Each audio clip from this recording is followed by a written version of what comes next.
बिस्मिल्लाहिर्रहमानिर्रहीम। अस्सलाम वालेकुम डियर फ्रेंड्स, उम्मीद है आप खैरियत से होंगे।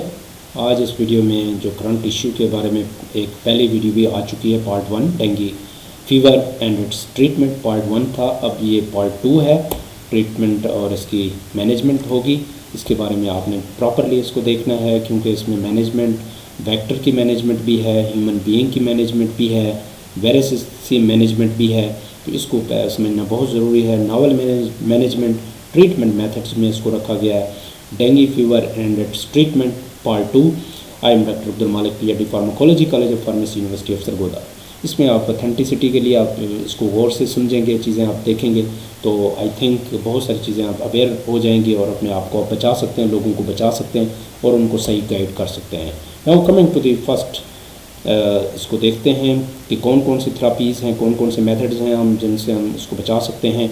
Primary method of controlling Aedes aegypti is by eliminating its habitat. ये टारगेट है हमारा। Now we go towards another portion कि इंटीग्रेटेड मैनेजमेंट स्ट्रेटजी है। इसमें एपिडेमियोलॉजिकल सर्विलेंस है कि एपिडेमियोलॉजी कहाँ पे किस एरिया में ज़्यादा पाया जा रहे हैं, क्योंकि ये साफ़ पानी में पाए जाते हैं जो एडीज़ मच्छर हैं, एडीज़ एजिप्टी, और इसके साथ जो वायरस होता है डेंगू वायरस वो उनके साथ होता है। साफ ज़रा एक से ट्रांसफ़र होगा तो बाकियों में ट्रांसफ़र होता जाएगा, उनकी मल्टीप्लाइकेशन होती जाएगी और वो स्प्रेड करके ह्यूमन बीइंग को बाइट कर सकता है, और ज़्यादातर दिन के टाइम जो है ना बाइटिंग होती है। इसके बाद इंटीग्रेटेड वेक्टर कंट्रोल है। इंटीग्रेटेड वेक्टर कंट्रोल कैसे करेंगे, इन्वायरमेंट को कैसे देखेंगे, इसके अलावा पेशेंट केयर कैसे करेंगे, लेबॉर्ट्री टेस्ट कौन से करवाएंगे, सोशल कम्युनिकेशन कैसे करेंगे। तो ये मल्टीपल हमारे एंगल्स हैं, एस्पेक्ट्स हैं जिनको हम देख के आगे चलेंगे कि इसकी ट्रीटमेंट को कैसे करना चाहिए। जो हमारे पास फैसिलिटीज़ हैं, फॉर एग्जांपल हमारे पास वायरसेस के लिए कोई ड्रग अभी तक डेवलप नहीं हो सकी। हमारे पास प्रिवेंशन के लिए यह है कि आप कुछ ड्रग्स हैं वो आप दे सकते हैं, एहतियातें कर सकते हैं, इस वेक्टर से बच सकते हैं, तो फिर वायरस से भी बच जाएंगे। तो ये एहतियात जो है हमारे लिए बहुत इसेंशियल है। अब यहाँ पे बात करेंगे डायग्नोस्टिक मेथड्स। डायग्नोस्टिक मेथड्स में सीरोलॉजिकल मेथड्स हैं कि सीरम से आपने ब्लड सैंपल लेना है किसी पेशेंट का।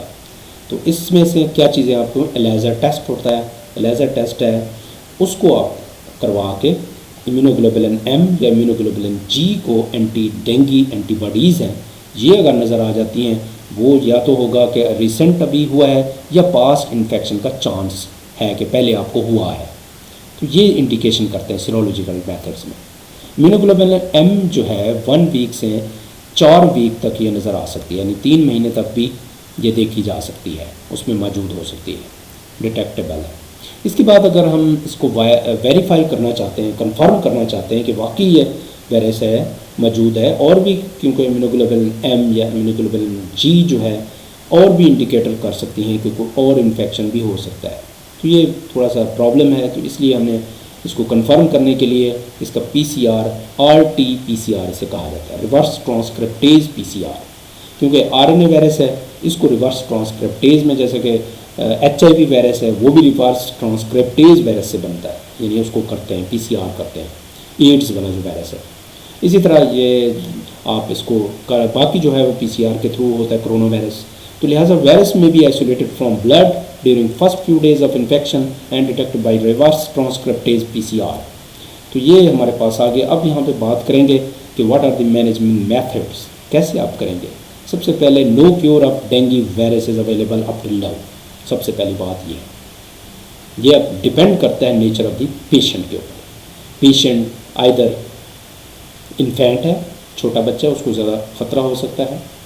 अगर प्रेग्नेंट वीमेन है ज़्यादा ख़तरा होगा। अगर एल्डरली है ज़्यादा ख़तरा होगा। अगर ऑलरेडी डिजीज़्ड है, कोविड वायरस से है, कोरोना वायरस से उसको पहले इन्फेक्शन है, उसके साथ डेंगू भी हो जाए, सिवियरिटी बढ़ सकती है। डायबिटीज़ है, हाइपरटेंशन है, और कोई इम्यूनिटी का कोई प्रॉब्लम है, इम्यून सिस्टम का, तो मज़ीद ये कंडीशन सीवियर हो जाएगी। तो इसलिए no cure is available of dengue virus. Oral rehydration therapy, ORS जो है, यानी आप साल्ट को नॉर्मल जो सोडियम, पोटाशियम, सोडियम क्लोराइड और वाटर, ये ORS जो आप बना सकते हैं, ग्लूकोज होता है इसमें, खुद भी प्रिपेयर कर सकते हैं। तो ये कॉमनली इस्तेमाल करना चाहिए, लाजमी करना चाहिए। इसके अलावा इंट्रावीनस अगर ज़्यादा सीवियर कंडीशन है, इंट्रावीनस फ्लूइड दिया जा सकता है या ड्रिप लगाई जा सकती है, या फिर अगर मुंह से वो पानी नहीं पी सकता तब ये इंट्रावीनस हम जाएंगे। उसके बाद अगर कंडीशन वेरी सीवियर है, कोमा में चला गया या कोई और कंडीशन है जिसमें वेरी कम जो less percentage of platelets are remaining, then blood transfusion can be done to the patient with severe dehydration, अगर patient is with severe dehydration. तो these are the major methods, management methods जो आप कर सकते हैं। इसके अलावा हम बात करेंगे कि what are the drug use for febrile for control of fever. ख़ासतौर पे 104 सेंटीग्रेड है, फीवर है, तो उसको कंट्रोल कैसे करना चाहिए। आपके पास बहुत सारी ऑप्शन होती हैं। एनसेड्स ले लें जी, non steroidal anti inflammatory drugs. उनमें से एक अहम ड्रग जो है ये एनसेड्स नहीं है basically, Calpol, Febrol, Disprol, Panadol, multiple trade names are available जो अच्छी कंपनी के हैं, ये इनमें से हैं। तो लिहाजा ये जो है पैरास्टामोल ये दी जा सकती है, इनके सिरप्स भी हैं, सस्पेंशन जो हैं वो भी दी जा सकती हैं, ड्रॉप्स भी हैं छोटे। तो इस तरह की जो है पेनाडोल ये सिर्फ फीवर को कम करने के लिए, यानी 2 टाइम दे सकते हैं, 3 टाइम दे सकते हैं, या अकॉर्डिंग टू द पेशेंट जो डॉक्टर है उसके मुताबिक उस पेशेंट को दिया जा सकता है। तो डिफरेंट एज ग्रुप्स हैं उनमें दे जा सकते हैं। इसके अलावा जो है you have to avoid something like ibuprofen and aspirin. This is aspirin you have to avoid in dengue fever. अगर उसमें इस्तेमाल करेंगे तो पहले ब्लीडिंग का प्रॉब्लम है, मज़ीद ये इस्तेमाल करें तो ब्लीडिंग मज़ीद सीवियर हो जाएगी और उसमें प्लेटलेट्स ऑलरेडी लीकेज काज कर रहे हैं, रिवर्स आने में टाइम लगेगा। तो एस्प्रिन जो है, आइबुप्रोफेन है, ख़ास तौर पे इन दोनों को लाजमी अवॉइड करना चाहिए और सिर्फ जो है पेनाडोल, पैरासीटामोल जो है, एसिटामिनोफेन जो है वो यूज़ की जा सकती है। दिस इज़ फाइनल टॉक जो आपको समझनी है बेसिकली। इसके अलावा इसमें blood transfusion can be given to that patient specific, जो टारगेट है कि whole blood should be given, क्योंकि इसमें प्लेटलेट्स भी हैं, बाकी भी इसमें हेमाटोक्राइट्स और बाकी चीज़ें भी इसमें शामिल हैं। तो लिहाजा फुल जो है वो ज़्यादा चांसेस हैं कि उसको देना चाहिए। इसके बाद प्रोग्नोसिस क्या है, ये होता है बेसिकली एन ओपिनियन होता है किसी का कि पहले इससे कैसे केस हुए हैं, कितने बच्चे हैं बंदे, कितनों का इलाज हो गया, कितने ठीक हो गए, ये एक्सपीरियंस है बेसिकली, उसको प्रोग्नोसिस हम कहते हैं। An opinion based on medical experience, this is called prognosis. जैसे हम डायग्नोसिस कहते हैं, प्रोग्नोसिस भी एक इम्पॉर्टेंट टर्म है, मेडिकल टर्म है। तो लिहाजा risk of death in severe dengue is 0.8% to 2.5%। With adequate treatment इसको 1% से भी कम किया जा सकता है। अब ये आसान सी बात आपके सामने समझ आ गई कि लेस देन 1% है, लेकिन इसका इशू बहुत ज़्यादा है, टेंशन बहुत ज़्यादा है, स्ट्रेस बहुत ज़्यादा है, पैनिक कंडीशन बहुत ज़्यादा है। तो क्या करें, बच्चों को और उनको बड़ों को संभालना ज़रा मुश्किल है। तो लिहाजा इसका है those with significant low blood pressure, already I have told, hypotension भी इसे कहते हैं, may have a fertility rate of about 26%। ये ज़्यादा क्रिटिकल सिचुएशन है, मोहलिक जिसे बीमारी कहते हैं, फर्टिलिटी रेट 26% हाई है। तो risk of death among children less than 5 years old is 4 times higher than among those over age of 10 years से जो बड़े हैं उनमें ख़तरा कम होता है, अगर 5 साल से छोटे हैं उनमें ख़तरा ज़्यादा होता है। इसी तरह एल्डरली पीपल हैं, ख़ासतौर पे ओल्ड एज वाले, जैसे मैं ऑलरेडी बता चुका हूँ, जेरियाट्रिक्स हैं जो ओल्ड पीपल हैं, और also at higher risk of a poor outcome, उनमें भी पुअर आउटकम आता है, चांसेस बहुत कम होते हैं बचने के, समटाइम सेव भी हो जाते हैं। तो बाकी अल्लाह खैर फरमाएगा। अब लेकिन इनमें एहतियातें जो हैं बहुत ज़रूरी हैं। सबसे पहली एहतियात क्या है हमारे पास, वो तो हमने इलाज किया वायरस का, जो हमारी सिम्टोमेटिक ट्रीटमेंट थी वो अल्लाह ताला उसको ख़त्म कर देता है अल्हम्दुलिल्लाह। जो वायरसेस हैं वो कुछ टाइम तक वो अफेक्ट करते हैं बॉडी के अंदर, ऑटोमेटिकली वो 5-6 दिन के बाद ख़त्म हो जाते हैं। इंक्यूबेशन टाइम है और इसके अलावा रिकवरी टाइम है, फिब्राइल फेज़ है। तो ये सारे आपने पीछे देखें फर्स्ट पार्ट में। और इसके अलावा आप मेरे चैनल को भी सब्सक्राइब कर लें ताकि आपको मज़ीद अपडेट्स होती रहें, नई नई जो वीडियोस हैं स्पेसिफ़िक डिज़ीज़ से रिलेटेड, एजुकेशन से रिलेटेड मैं बनाता रहता हूँ। तो लिहाजा आप उसको देख सकते हैं और शेयर कर सकते हैं। तो अब यहाँ पे बात होगी prevention method from mosquitoes. These are the vectors basically, mosquitoes are vectors, carrier हैं बेसिकली। कैसे बचाया जा सकता है? फॉर एग्जांपल उन्होंने कहा एग्स उनके हैं, उन एग्स को कैसे बचाना है, क्योंकि हैच करते हैं एग्स। तो इसमें है ब्लीचिंग जो पाउडर है या ब्लीच आपके पास सर्फ है या कोई इस तरह की चीज़ें हैं, आप वो यूज़ करके कोई भी पानी है, कोई भी जगह है, तालाब है जहाँ पे साफ़ पानी है, उसको ख़त्म कर सकते हैं। Number 2, prevent water logging.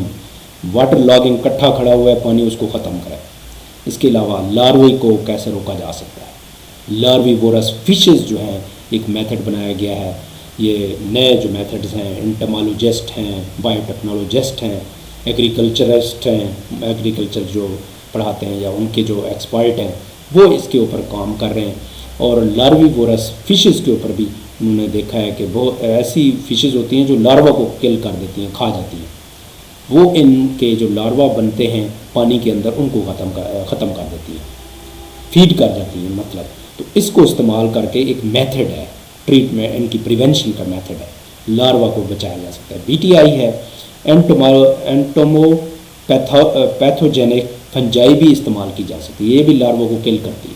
तो ये 2-3 मेथड्स हैं, लेटेस्ट ये टेक्निक्स हैं।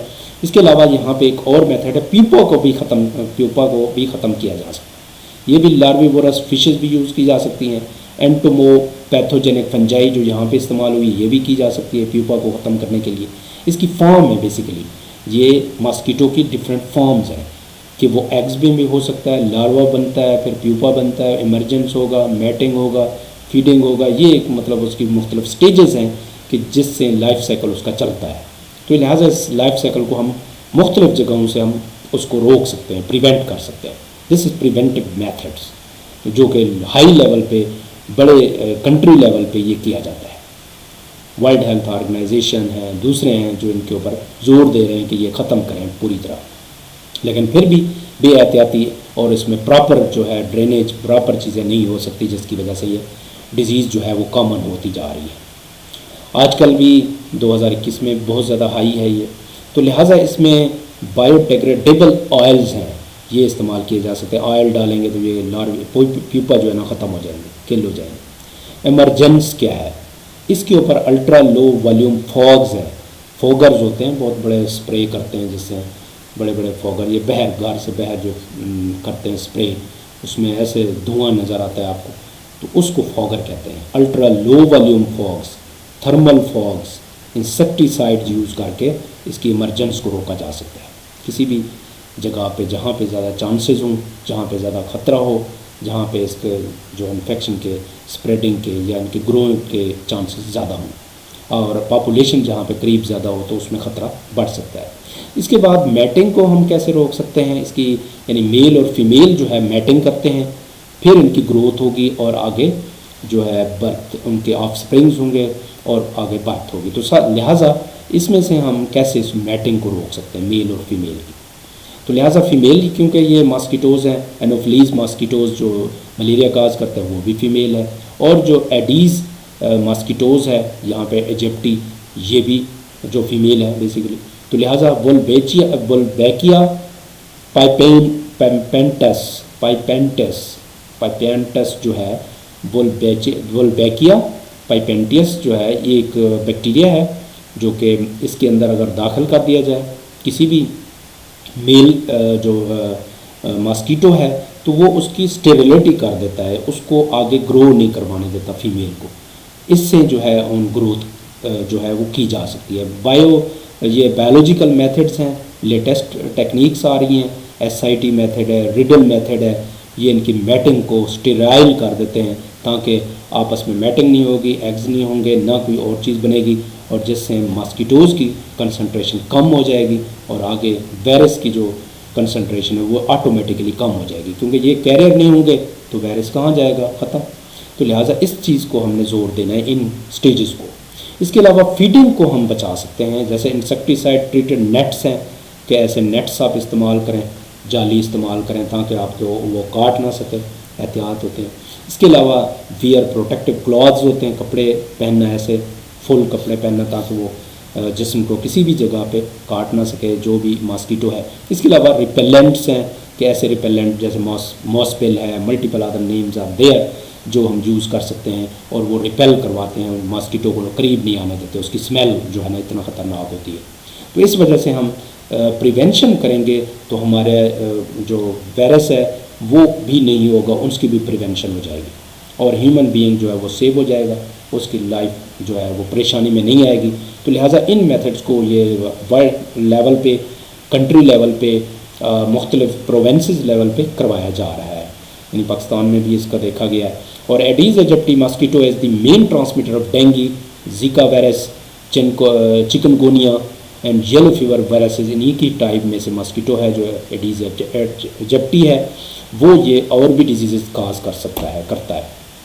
ये एक दिखाई गई है डेंगू प्रिवेंशन के लिए कि पानी को ढक्कन से बंद करें, जो ओपन पानी है उसको ख़त्म कर दें, ज़ाया कर दें। इस तरह के जो डेंगू से प्रिवेंशन के जो मेथड्स हैं ये थोड़े से हाईलाइट किए गए हैं। पौधों के साथ जो पानी है साफ़ उसको ख़त्म किया जाए, कोई पुरानी चीज़ है उसको डिस्ट्रॉय कर दी जाए। तो ये मुख्तलिफ़ तरीके हैं जो पाकिस्तान लेवल पे और बाकी वर्ल्ड लेवल जो है वो उसको कम करने की कोशिश कर रहे हैं। जैसे फ़िलिपाइंस है, इंडिया है, multiple other countries are also, more than 100 countries जो हैं वो इनसे इन्फेक्शन से बहुत सारे डेथ हो जाती हैं, बहुत सारे सिक हो जाते हैं, बहुत सारे कंट्री प्रॉब्लम में का शिकार हो जाते हैं। तो लिहाजा इसके लिए और भी मैं तरीका आपको बताता हूँ डेंगू बुखार से बचाव के लिए। एहतियाती तदाबीर ये पाकिस्तानियों के लिए है, या इंडियन जो है वो देख सकते हैं कि मच्छर में से कैसे बचाया जा सकता है। पानी की टैंकी जो है, बाल्टी, ड्रम, कनस्तर है जिनमें साफ़ पानी, फूलदान है, गमले के नीचे रखे हुए बर्तन, बोतलों में रखे गए पौधों को अच्छी तरह ढाँप कर रखें ताकि मच्छर में दाखिल ना हो सकें।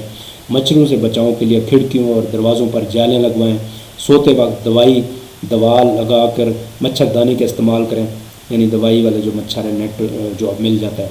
तलुआ और गरूब आफ्ताब के औकात में जिस्म के खुले हिस्सों पर अच्छी तरह जो ढाँप कर रखें, एक तो ढाँप कर रखें और फिर लोशन भी, रिपेलेंट भी लगाएं। और ये एक घरों में मच्छर मार स्प्रे या मच्छर भगाने के लिए कोयल जो है वो इस्तेमाल की जाती है, यहाँ पे कोयल वो भी यूज़ कर सकते हैं। तो ये multiple methods are given for the safety और prevention from the dengue fever.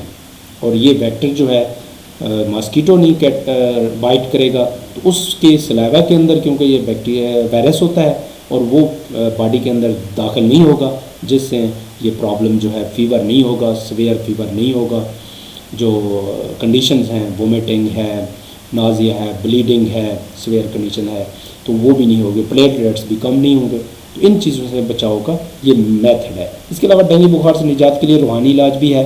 बिस्मिल्लाह, यहाँ पे देखें 11 दफ़ा दुरूद शरीफ शुरू में और 11 दफ़ा बाद में पढ़ें, 3 दफ़ा ये पढ़कर दम करें तो इससे भी फ़र्क पड़ जाता है। बिस्मिल्लाहिल्लज़ी ला युज़िर्रु मा अस्माई शैउन फिल अर्ज़ि वला फिस समाई व हुवस समीउल अलीम। हर बीमारी के लिए, हर आने वाली बीमारी के लिए बहुत इंपॉर्टेंट है। ये स्प्रे के लिए मैं बता रहा था ना, ये गन्स होती हैं, फॉगर्स हैं बेसिकली। ये तो छोटे फॉगर्स हैं, इसके अलावा बड़े फॉगर्स जो है ना बड़ी बड़ी गाड़ियों पे, रिक्शों पे लगा के, मोटरसाइकिल पे लगा के वो करते हैं खेतों में और जगहों पे, घरों के इर्द गिर्द, तो वो बड़े फॉगर्स उन्हें कहा जाता है। ये फॉग प्रोड्यूस करते हैं, तो लिहाजा जैसे धुंध होती है ना उस शक्ल की, ये भी स्प्रे कर रहे हैं ताकि उनमें जो डेंगू है वो आगे स्प्रेड ना करे। और अब हम देखते हैं थोड़ा सा हमारा रिमेनिंग पोर्शन है। जैसे यहाँ पे नेट्स के बारे में मैं बात की है, कॉमनली ये परचेज किए जा सकते हैं। बच्चों को के लिए छोटे होते हैं, बड़ों के लिए बड़े होते हैं, तो ये लेके उसके अंदर सोया जा सकता है, इसको क्लोज़ करके, बंद करके। और मॉस्पिल भी साथ इस्तेमाल की जा सकती है। इसके अलावा बहुत सारे और ट्रेड नेम अवेलेबल हैं मॉस्पिल के अलावा। फॉर एग्ज़ाम्पल यहाँ पे स्प्रे अगर करना है तो ये किंग टॉक्स है, मल्टीपल अदर मोल्टीन है, ये भी इस्तेमाल किए जा सकते हैं। तो इसके अलावा इसकी एक कोशिश की गई थी वर्ल्ड हेल्थ ऑर्गेनाइजेशन ने कि एक वैक्सीन बनाई गई थी, लेकिन वो इतना ज़्यादा कामयाब नहीं हुई और उसका नाम था डेंगू वैक्सिया। ये भी जो है इस्तेमाल की गई है, लेकिन इसमें जो है ज़्यादा सूटेबल रिज़ल्ट नहीं है और ज़्यादा इसको अप्लाई नहीं किया जा सका। तो लिहाजा इसमें मॉस्किटो रिपेलेंट्स जो है ना यूज़ करें, मॉस्किटो ट्रैप्स, नेट्स यूज़ करें, डोर एंड विंडो स्क्रीन करें, अवॉइड सेंट्स, कोई स्मेल वाली चीज़ है, खुशबू वाली, उसको अवॉइड करें। और कैंपिंग जेयर जो है उसको ख़त्म करें। टाइमिंग को चेंज करें, अपने एहतियात हैं, क्लॉथ्स हैं, कपड़े जो है फुल पहने। और स्टेगनेंट वाटर को ख़त्म करें। ये मुख्तलिफ है, इंग्लिश में यहाँ पे बताया हुआ है और वहाँ पे उर्दू में मैंने बताया आपको। तो ये सारी चीज़ें आपको समझाने के लिए हैं। Basically everything you should understand about dengue fever, dengue जो वायरस है, और जो मॉस्किटो है उसके बारे में, और ह्यूमन बीइंग के बारे में। 3 चीज़ों के बारे में मैंने आपको शुरू में बताया था फर्स्ट पार्ट में, उनको हमने समझना है। और एक ह्यूमन बीइंग को पहले बचाना है, फर्स्ट प्रायोरिटी हमारी है ह्यूमन बीइंग को बचाना, और फिर वेक्टर नहीं होगा, फिर वायरस नहीं होगा, फिर जो है ये सेफ्टी की तरफ हम आ सकते हैं। डेंगू बुखार से निजात के लिए वजीफ़ा है, ये आप पढ़ सकते हैं, बहुत सारे इनमें आयातें दी हुई हैं। अगर आप इसको पढ़ेंगे और शुरू में और अव्वल व आखिर दुरूद शरीफ आप पढ़ेंगे तो इंशाअल्लाह वो मरीज़ सेहतयाब होगा। Thank you very much for your attention and stop dengue. I request all of you to see this video clearly and attentively. If you have any question, you can write in the comments.